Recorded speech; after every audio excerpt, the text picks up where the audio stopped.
નમસ્કાર. તો હવે આગળ જોઈશું. તો જયંબી સોફ્ટવેર એ સોફ્ટવેર નથી, વિશાળ દરિયો છે, જ્ઞાનનો દરિયો છે, માહિતીનો દરિયો છે, પત્રકોનો દરિયો છે, એક નજીવી કિંમતે. તો તમે જોઈ શકો છો. હવે આપણે આગળના વિડીયોમાં જોઈશું પ્રેક્ટિકલ ફોર્મેટ, છેલ્લું પત્રક.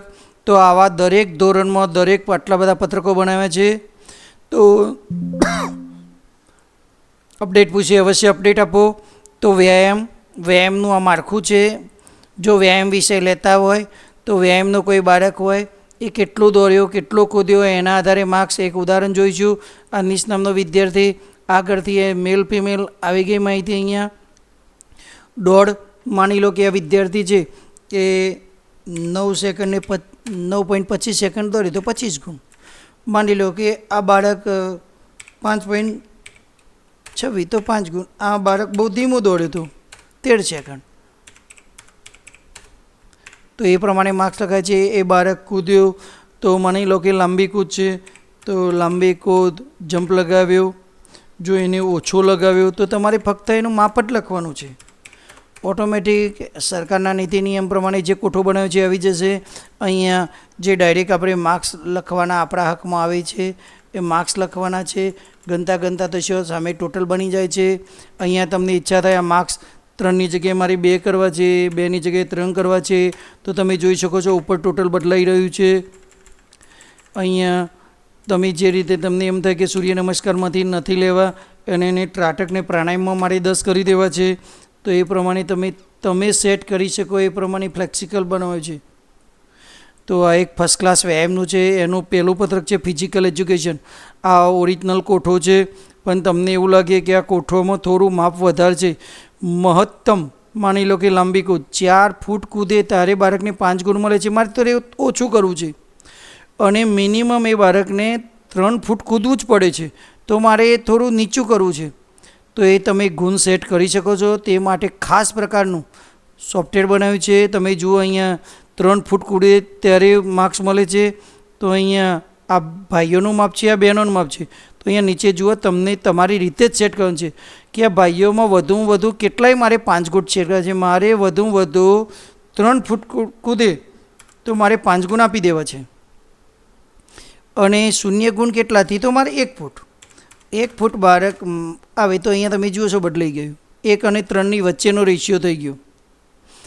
માની લો કે અહીંયા રેશિયો વધારે રાખો છે કે 1 ફૂટથી 4 ફૂટમાં કંઈ પણ બાળક કૂદે તો એને માર્ક્સ મળવા જોઈએ. તો અહીંયા 1 ફૂટથી માપ ઓટોમેટિક એ પ્રમાણે સેટિંગ થઈ ગયા, બદલાઈ ગયા. 1 ફૂટથી 4 ફૂટ સુધીના તમે જોઈ શકો છો બદલાઈ ગયા. અને અહીંયા જે બદલાય એ પ્રમાણે અહીંયા અમલ થશે. તો એ પ્રમાણે તમે તમારી અનુકૂળતાએ માર્ક્સ બદલવા હોય તો બદલી શકો છો. એવું નથી કે અહીંયા લાંબી કૂદ લખી છે તો લાંબી કૂદના અહીંયા આને તો કૂદ માપની જ ખબર પડે છે.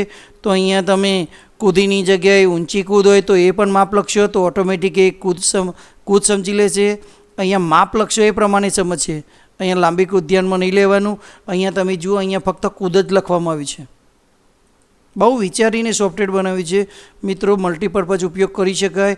એ જ રીતે તમે દોડમાં પણ પ્લસ માઇનસ કરી શકો, ભાઈઓ બહેનોનું કરી શકો, ઘોડા ફેંકનું કરી શકો. સૂર્ય નમસ્કાર તમને એમ લાગે 10 વધારે છે, મારે 5 જ કરી દેવા છે, તો 5 પ્રમાણે વધુમાં વધુ 5 કરશે તો 5 ગુણ મળી જશે.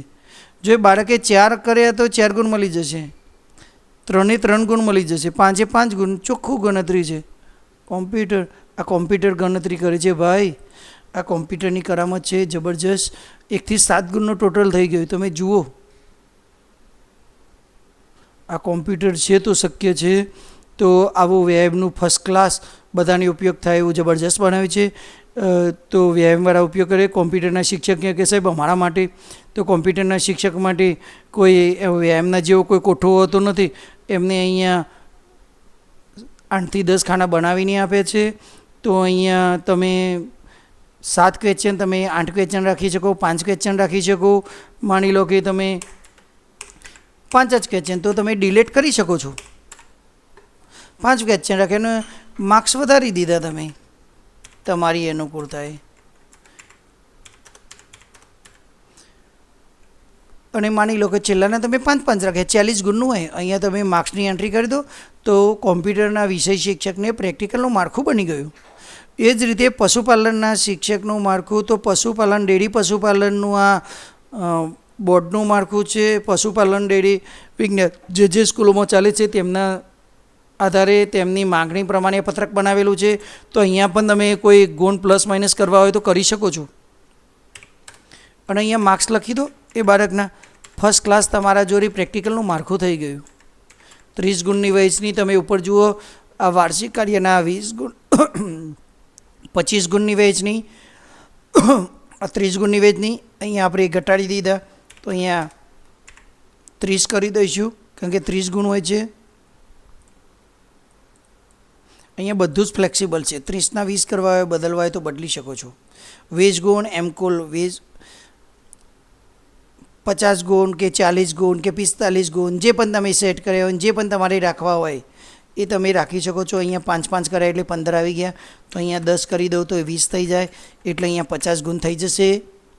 તો આ પશુપાલન. એ રીતે કૃષિના શિક્ષકો કે સાહેબ અમારા માટે તો કોમ્પ્યુટરના જેમ જ એ આમ અમારી રીતે બનાવ્યું છે, પણ તમે તમારી સ્કૂલના નીતિ નિયમો પ્રમાણે પ્લસ માઇનસ કરી શકો છો. 100 પ્રશ્નો રાખી શકો, 100 વિભાગો અને 100 કાર્યો, એ રીતે પ્લસ માઇનસ માર્ક્સ કરી શકો છો.